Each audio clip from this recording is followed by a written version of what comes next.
I found out someone had duplicated my security badge the same day I got marched out of my own workplace like a criminal. And the name HR sent me wasn't a stranger's. It was Jeremy Brown, the quiet accounting guy who never raised his voice, the guy who smiled at everyone, the guy who happened to be dating Kayla, my coworker, my competition, the one person who knew exactly what promotion I'd been chasing. Before I tell you how that hit me, welcome back to Midnight Confessions, the channel where real people share the moments that forced them to choose who they were going to be. If you've ever felt your reputation slipping through your fingers because of something you didn't do, stay with me. This story isn't about perfection. It's about what it costs to prove the truth when the truth is inconvenient to the wrong people. It started in a place that should have felt harmless. The company gym. Bright overhead lights that made everyone look slightly washed out. Rubber flooring that always smelled faintly of disinfectant and sweat. The kind of place where you went to burn off stress without thinking too hard about the rest of your life. I'd been there after work, earbuds in, running at a steady pace, trying to outrun the anxiety that had been clinging to me for weeks.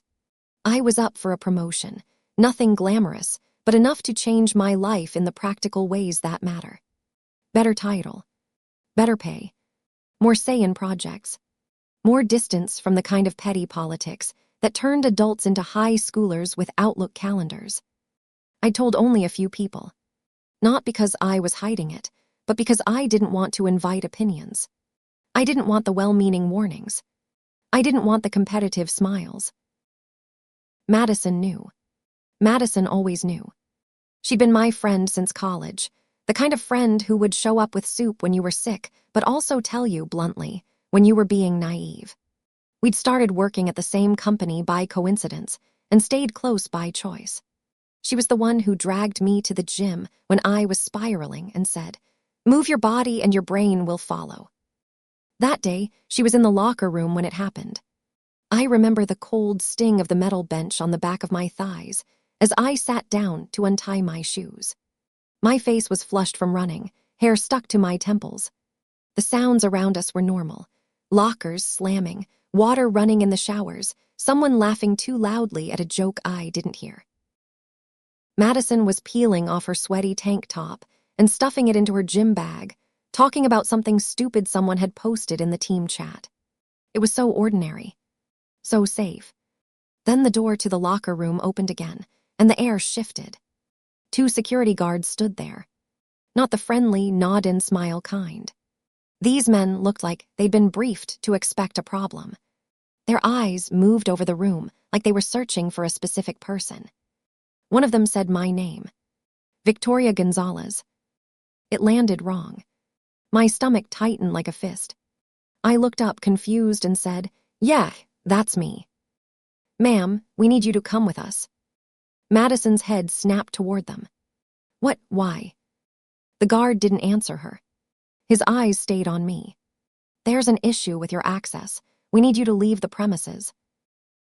I blinked, waiting for the punchline that never came. "Leave the premises? I'm an employee." "Yes, ma'am," he said, like the word employee didn't matter at all. "We'll escort you out."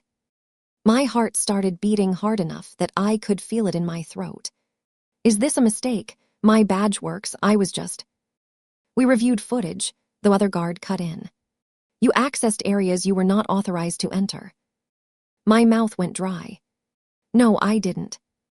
Madison stood up so fast the bench scraped the floor.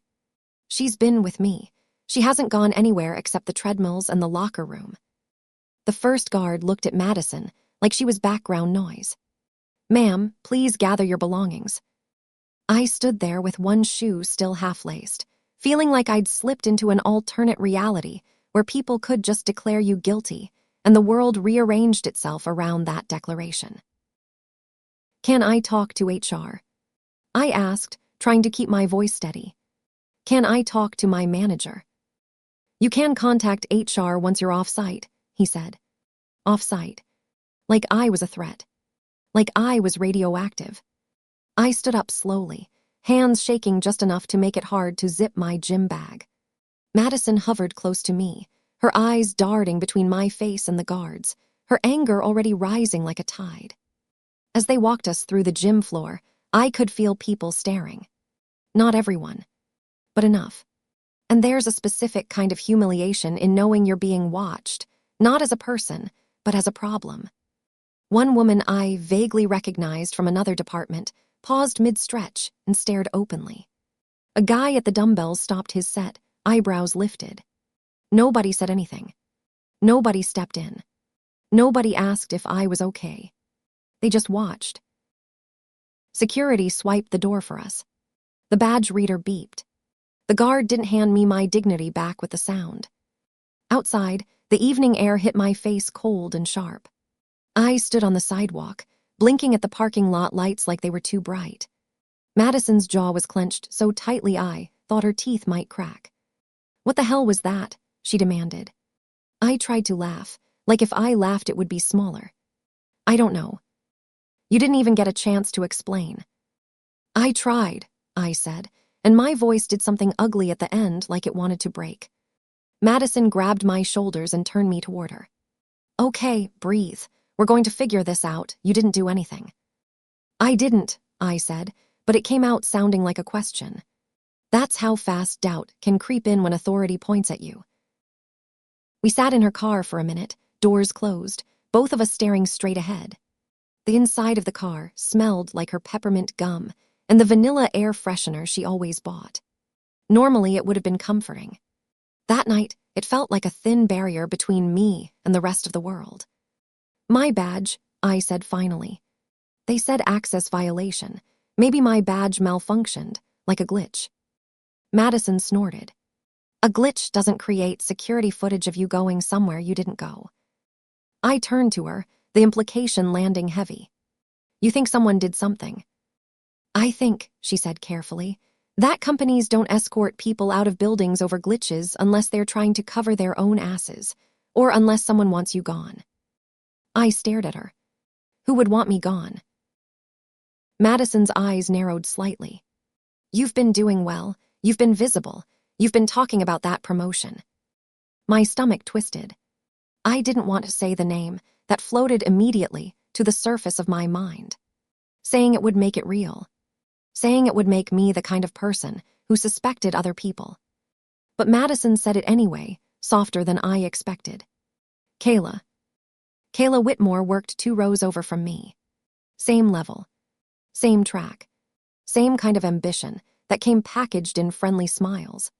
She was the kind of woman who brought homemade cupcakes for birthdays and offered to help with projects in a way that made you wonder what she'd be taking in return. I'd always thought we were cool. Not friends, but civil. Professional. The kind of coworker relationship you rely on to keep your days smooth. A week earlier, we'd been in the break room and she'd asked, "So, what's next for you, Vic? You've been killing it lately." I told her. Not everything. Just that I was thinking about applying. That I was excited. That I felt ready. She'd smiled and said, "Good for you." And something in her tone had been just slightly off, like a note out of tune. Now, sitting in Madison's car, remembering that moment made my skin prickle. "I don't know," I said. "Kayla wouldn't do something like this." Madison shrugged, but it wasn't casual. Maybe she wouldn't. Maybe someone around her would. I went home with my thoughts rattling like loose change in a pocket. My apartment felt too quiet. The hum of the fridge sounded loud. The streetlights outside cast pale stripes on my living room wall. I called HR. It took 3 transfers and 10 minutes of hold music that sounded like a cheap imitation of calm before someone finally picked up. A woman with a voice like she'd been trained to sound pleasant, even when delivering bad news. "HR, how can I help you?" "This is Victoria Gonzalez," I said, and the moment I spoke my name into the phone, I felt like I was handing them a piece of myself to evaluate. I was escorted out of the building. Security said there was an access violation on my badge. I need to understand what's happening. There was a pause, keyboard tapping. "Yes, I see the report." "Report." I repeated. "So you already decided something?" "Ma'am, this is under review," she said. "But there is documented evidence of restricted access." I did not access restricted areas, I said, voice sharper now. I was in the gym. I was with a colleague. More typing.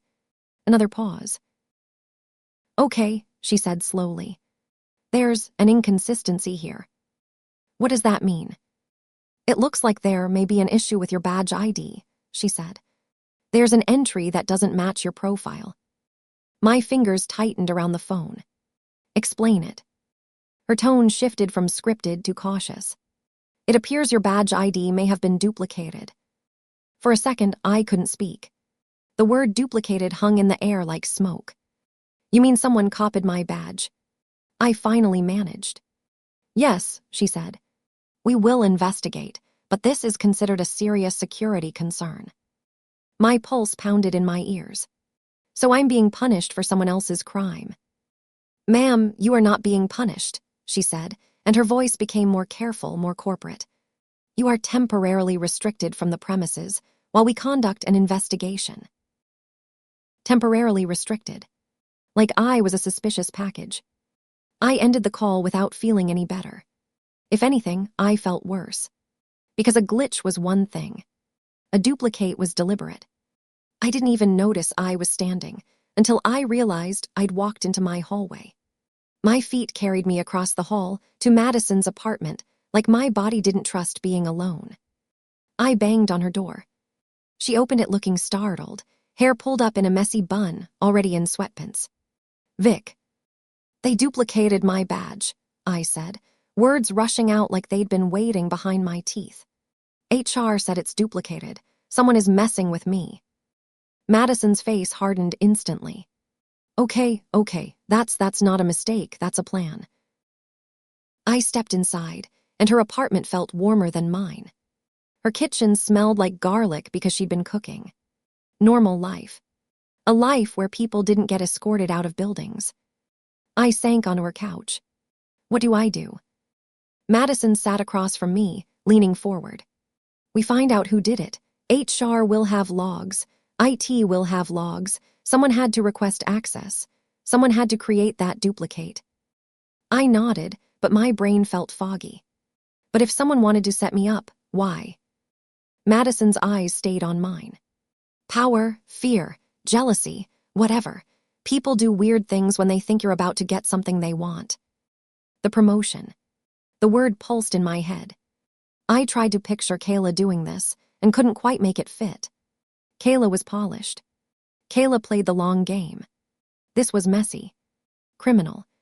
But then again, people were always more complex than their office masks. That night, Madison and I sat at my kitchen table with mugs of tea we weren't drinking. The tea went lukewarm. The air in my apartment felt stale, like it had been holding its breath. I texted a couple of coworkers I trusted, carefully worded messages that didn't sound like accusations. Hey, weird question. Have you heard anything about badge issues lately? Nothing. Are you aware of any access violations being investigated? More nothing. One person replied with a nervous, no idea, hope you're okay. Hope you're okay. People always said that when they didn't want to get involved. Hours passed. Madison scrolled through her phone, looking for anything. I stared at the same spot on the table until my eyes blurred. Finally, close to midnight, my phone buzzed. HR. My stomach turned over. The screen glowed in the dim kitchen, making my hands look pale and shaky. Madison leaned in. Open it. I swallowed and tapped the message. It was short, clinical, the kind of message that pretended it wasn't detonating a bomb in someone's life. They had identified the user who duplicated my badge ID. I read the name out loud. Jeremy Brown. Madison blinked. Jeremy, like Jeremy from accounting. My mouth went dry. Yes. She frowned. Why would he?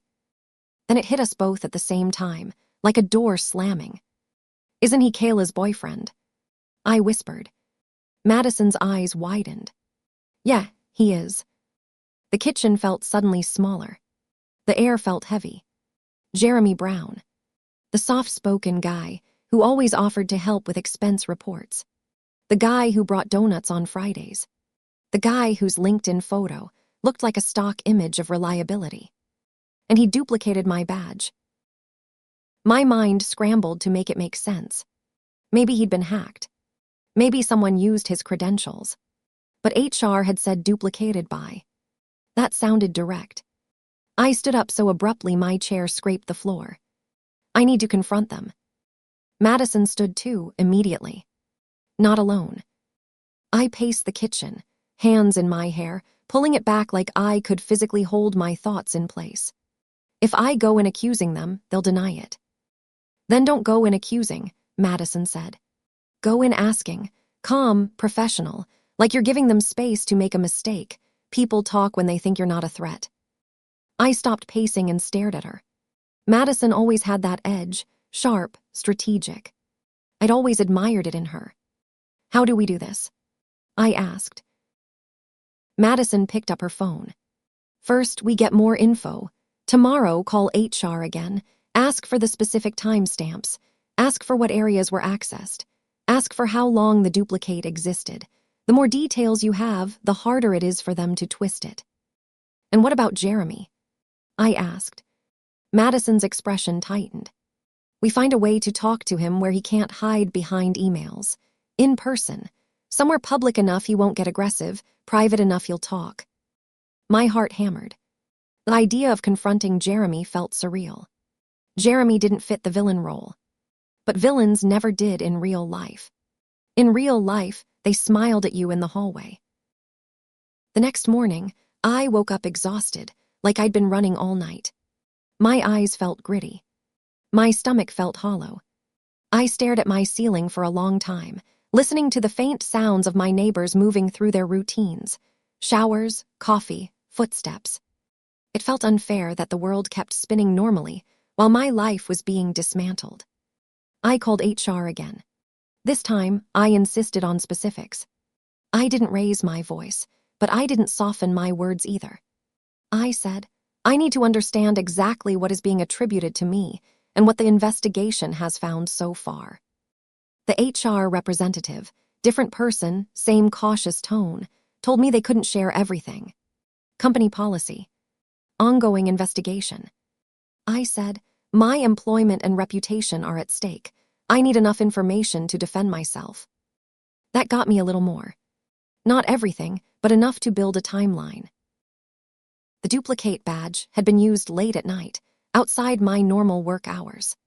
The access points weren't random. They were specific. Storage. A file room.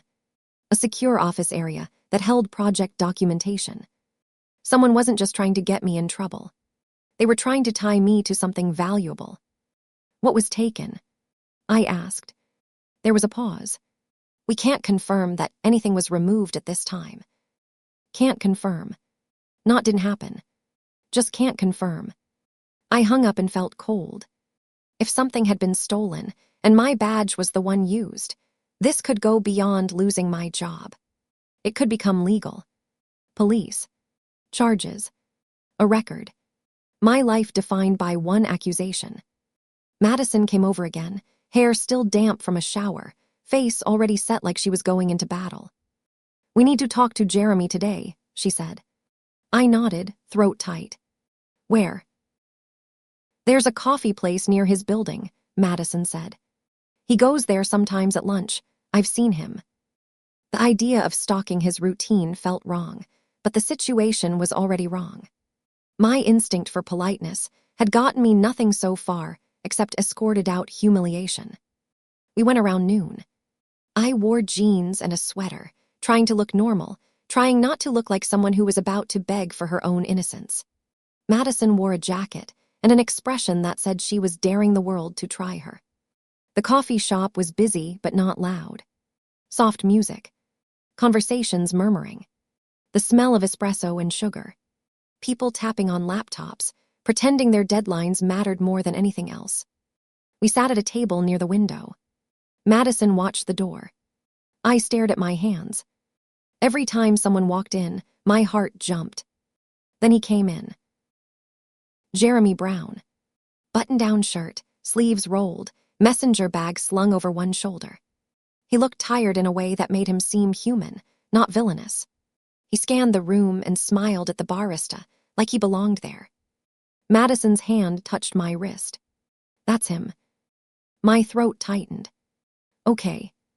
Jeremy ordered his drink and turned slightly, and that's when he saw me. His face froze for half a second. Not confusion. Not recognition. Something else. A flash of calculation, gone quickly, replaced by a polite smile. Victoria, he said, walking over like this was a normal encounter. Hey. Jeremy, I said, standing up. My legs felt unsteady. Can we talk? His eyes flicked to Madison, then back to me. Sure, about. You know about, Madison said, voice flat. Jeremy's smile faltered, but he recovered fast. I'm not sure I do. I took a breath. HR told me my badge ID was duplicated. They said it was duplicated by you. He blinked, and for a moment, he looked genuinely startled. But then his brow creased as if he was offended. What? That's ridiculous. Is it? Madison asked. Because that's what they said. Jeremy shifted his weight. I don't know what you think you heard, but I didn't duplicate anything. I work in accounting. I don't have access to. But you have system access, I said, keeping my voice low. You have credentials, and your name is in their report. Jeremy's eyes darted around the shop. People nearby weren't listening, at least not obviously. But his discomfort grew. Look, he said, leaning in, lowering his voice. I don't know what's going on, but you shouldn't be throwing my name around in public.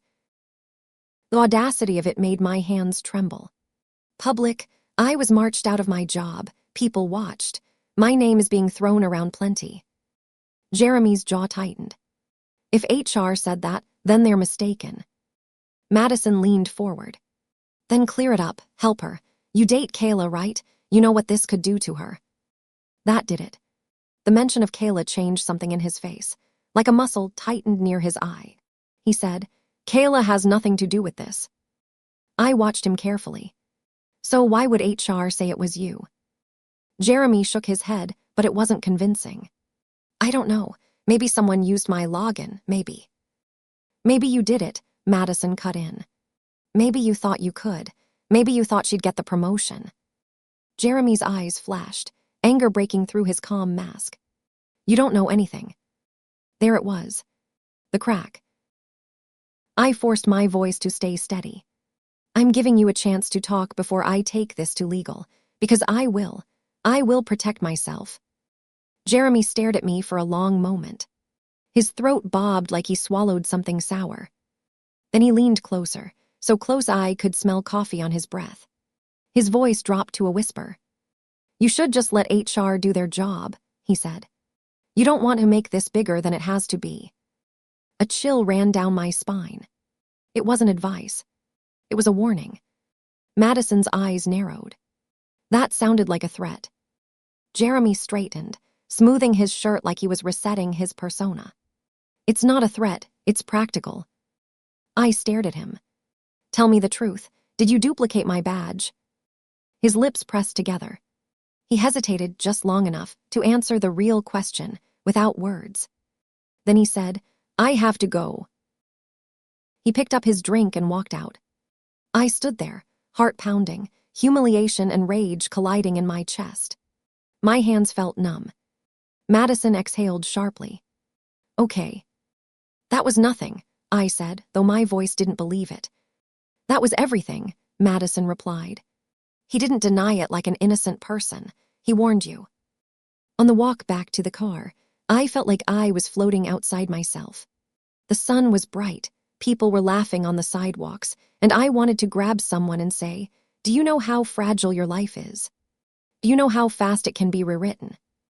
In the car, I stared out the window and said, what if they're going to frame me for theft? Madison didn't hesitate. Then we move faster than they do. What does that mean? I asked. It means you document everything, Madison said. You email HR. You request a formal meeting. You ask for a written summary of the allegations. You ask what evidence exists. You get a lawyer if you need one. And you stop worrying about being seen as difficult. My throat tightened. If I get a lawyer, won't that make me look guilty? Madison looked at me like I'd said something childish. Getting a lawyer makes you look like someone who understands reality. That afternoon, I did what my instincts hated. I wrote a careful email to HR requesting a meeting with my manager present, asking for an official outline of what I was accused of, and offering my full cooperation. I kept it professional. No accusations. No emotion. Just a clear statement. I did not access restricted areas. I was with a witness, and I needed this resolved. Then I did another thing I'd been avoiding. I called my manager. His name was Daniel Harris. Mid-40s, calm demeanor, the kind of manager who tried to stay out of drama, which meant drama often used him as cover. He answered on the second ring. Victoria. Hi, Daniel, I said. I need to talk. His sigh was quiet. Yeah, I heard. Heard what? I asked, even though I knew. Security incident, he said. HR told me you were temporarily restricted. My stomach clenched. Do you think I did it? There was a pause long enough to feel like abandonment. Then Daniel said, I don't know what to think yet. That's why HR is investigating. The neutrality stung. I wanted loyalty. I wanted him to say, of course not. But managers were trained to protect the company, not you. I didn't do it, I said, voice tight. And HR told me my badge ID was duplicated. The name tied to it is Jeremy Brown. Daniel's tone sharpened slightly. Jeremy Brown from accounting. Yes. Another pause. Okay, that's unexpected. I met him today, I said. He denied it, but he also warned me not to make it bigger. Daniel didn't respond immediately. When he did, his voice was cautious. Be careful, Victoria. If this is a formal investigation, you need to follow protocol. I am, I said. But I'm also not going to sit quietly while someone ruins me. Daniel sighed again. Send me what you have in writing. I hung up feeling both better and worse. Better because at least Daniel seemed rattled by Jeremy's name. Worse because his instinct was still compliance. Protocol. Company. Madison came over that evening. With takeout, we barely touched. The food smell, fried onions, warm bread, should have been comforting, but my appetite was gone. We sat on my couch. The TV was off. My phone sat on the coffee table like it might explode. What if Kayla's behind it? I said finally. Madison leaned back, eyes on the ceiling. If she is, she'll act like she isn't. And if she isn't, she'll still be involved because she's tied to him. I rubbed my palms against my jeans, trying to ground myself. I don't even know what I want. An apology, my job back, revenge. Madison looked at me. You want your name back. That hit hard. Because yes, that was it. I wanted my name to mean what it used to mean. Hardworking. Reliable. Not suspicious. Not escorted. The next day, HR scheduled a meeting. Not in person, because I was restricted, but over a video call. The email had a tone that pretended this was normal. On the call were an HR investigator named Cynthia, my manager Daniel, and a security rep named Mark who looked like he didn't sleep. Cynthia spoke first. Victoria, thank you for joining. We want to clarify that this is a fact-finding process. I kept my face neutral. I understand. Mark said, your badge ID was used to access restricted areas on 3 occasions over the last 2 weeks. My stomach dropped. 3. He nodded. Late night, after hours. Daniel's face tightened slightly on screen, like he hadn't known it was multiple times. Cynthia continued. We have reason to believe your badge ID was duplicated. We have traced the duplication event to credentials associated with Jeremy Brown. My heart thudded. Hearing it out loud in an official setting made it feel heavier. Then why am I restricted? I asked, voice controlled. If you believe it was duplicated, you believe it wasn't me. Mark's expression was stiff. We can't conclude that yet. I stared. What else is there to conclude? I have a witness for the day I was removed. Madison Lee was with me in the gym and locker room. I did not go anywhere else. Cynthia nodded slowly. We will take that statement. However, the access events occurred on other dates as well. I felt cold. I wasn't even in the building those nights. Mark glanced down at something, then back up. Do you have proof? The rage that rose in me was so hot it made my eyes sting. Proof. Like it was my job to prove I wasn't sneaking into a building at midnight. I have location history, I said. I have text messages, I have timestamps, and my key fob to my apartment building. I'll provide what you need. Cynthia said, that would be helpful. Then Daniel spoke, hesitant. Victoria, can you think of any reason someone would target you? I looked at him through the screen and felt something inside me go hard. Yes, I said. The promotion. Nobody moved. Nobody reacted. But the silence changed. Cynthia cleared her throat. We want to avoid speculation. It's not speculation, I said. It's motive, and Jeremy Brown is dating Kayla Whitmore. Kayla and I are competing for that role. Mark's eyes narrowed slightly, as if he'd just been handed a new puzzle piece he didn't want.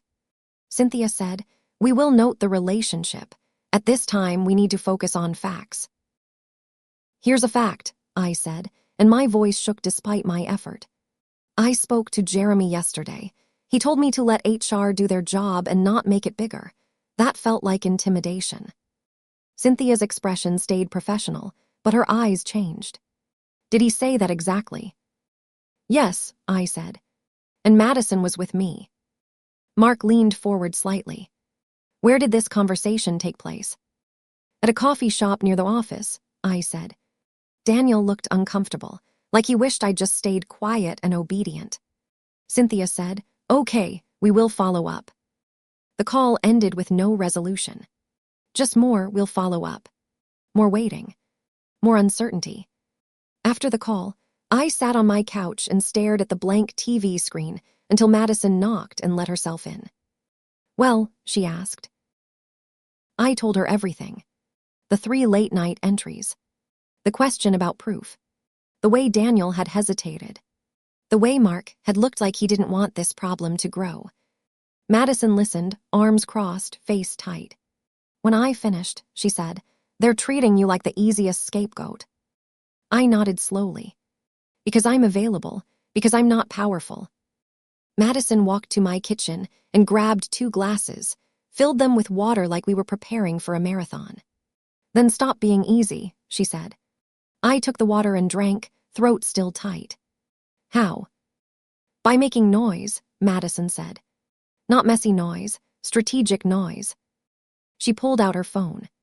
First, we write a statement, a timeline, everything you remember, every call, every message, every time you were with someone, every time you weren't even near the building, and we send it to HR in writing. I nodded, my brain already exhausted. Okay. Second, Madison continued, we talked to Kayla. My stomach turned. No. Yes, Madison said. Not to accuse, to watch her, to see how she reacts. I swallowed. What if she turns it around on me? Madison's eyes were sharp. Then she'll reveal her hand. The idea of facing Kayla made my skin crawl. But I knew Madison was right. Kayla was tied to this, whether she was the mastermind or the beneficiary. I texted Kayla. A simple message, hey, can we talk for a minute today?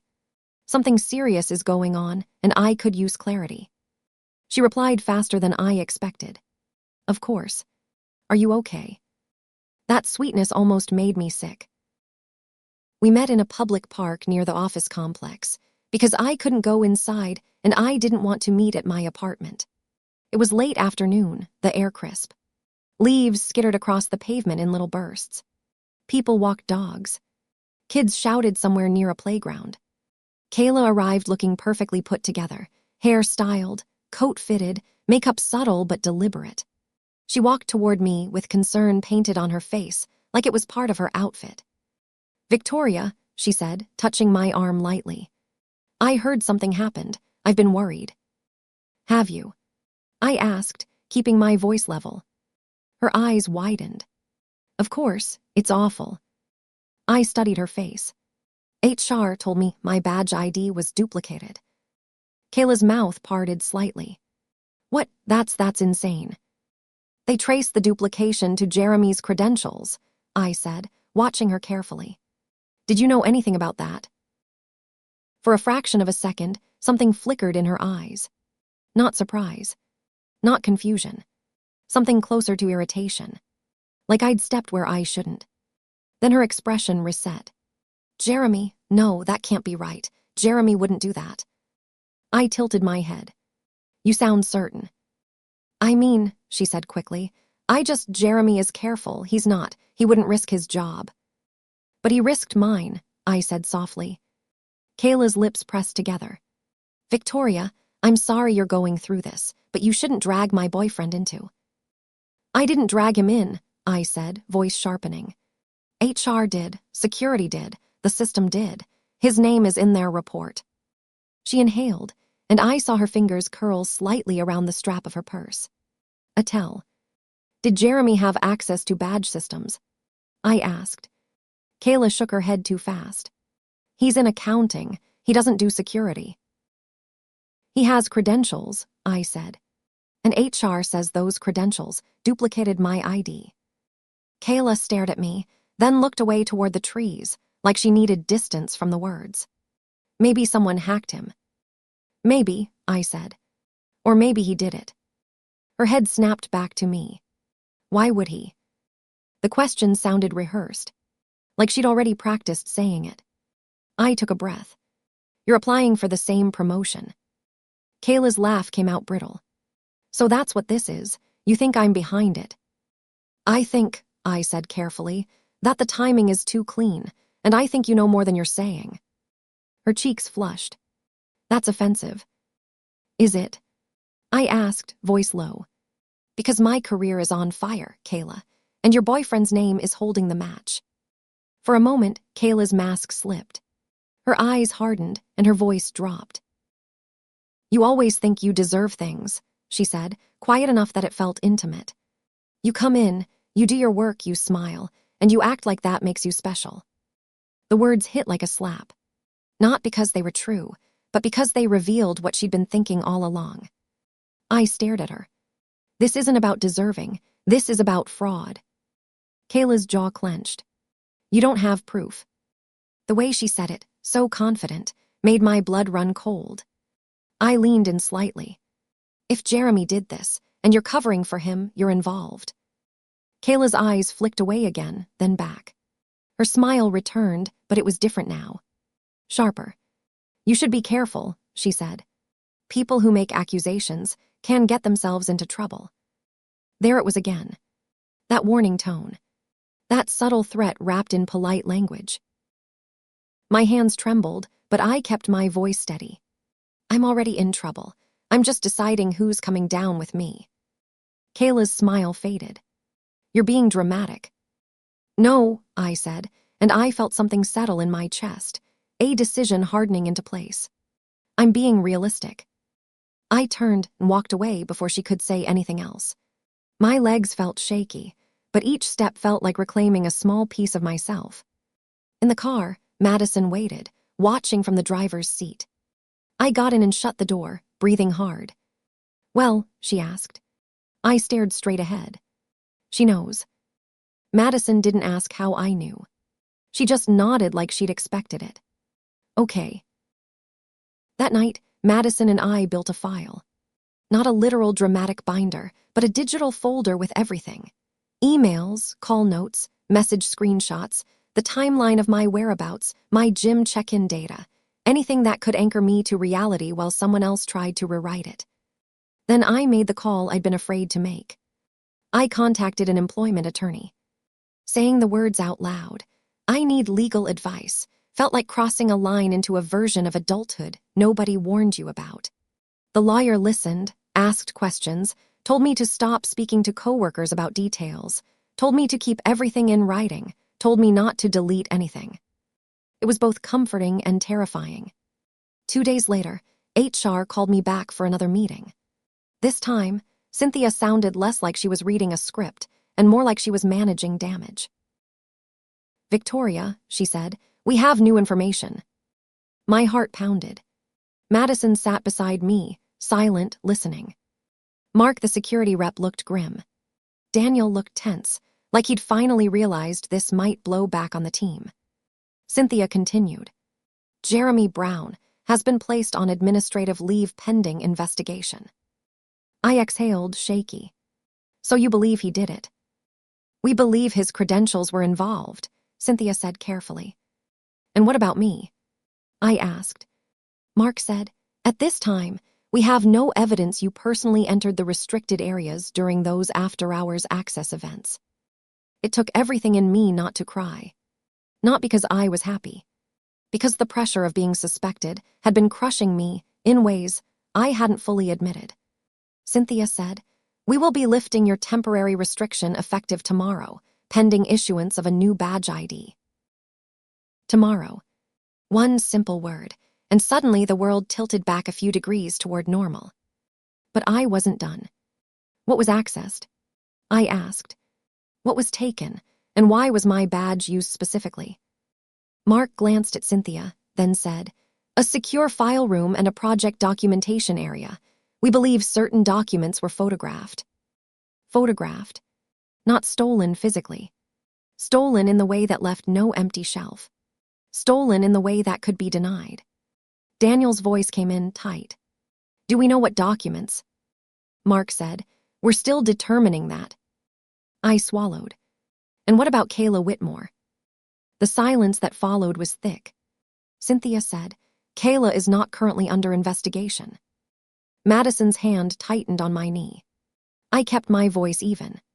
"She threatened me." Cynthia's eyes narrowed slightly. "What do you mean?"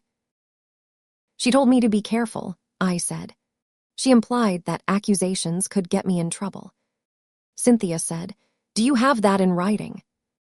"No," I said. "It was in person." Mark leaned forward. "Where did that conversation take place?" I told them. Daniel looked down, uncomfortable. Cynthia's tone turned firmer. "We will document that and follow up." The meeting ended with HR promising next steps, but something had shifted. Jeremy was on leave.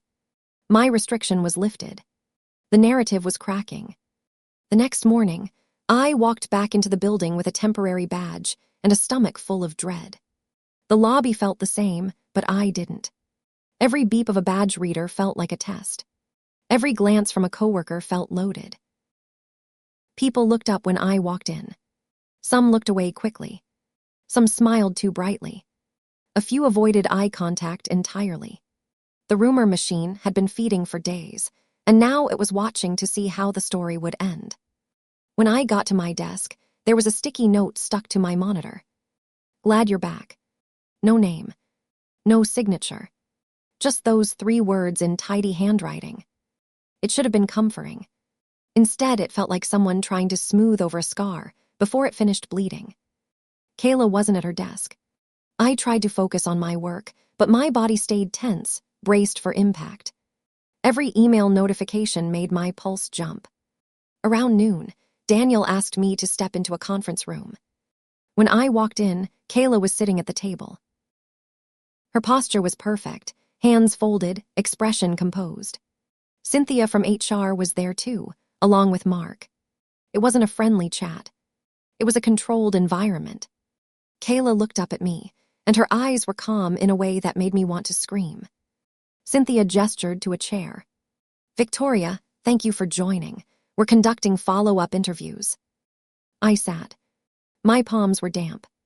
I kept them flat on the table to stop them from shaking. Cynthia looked at Kayla.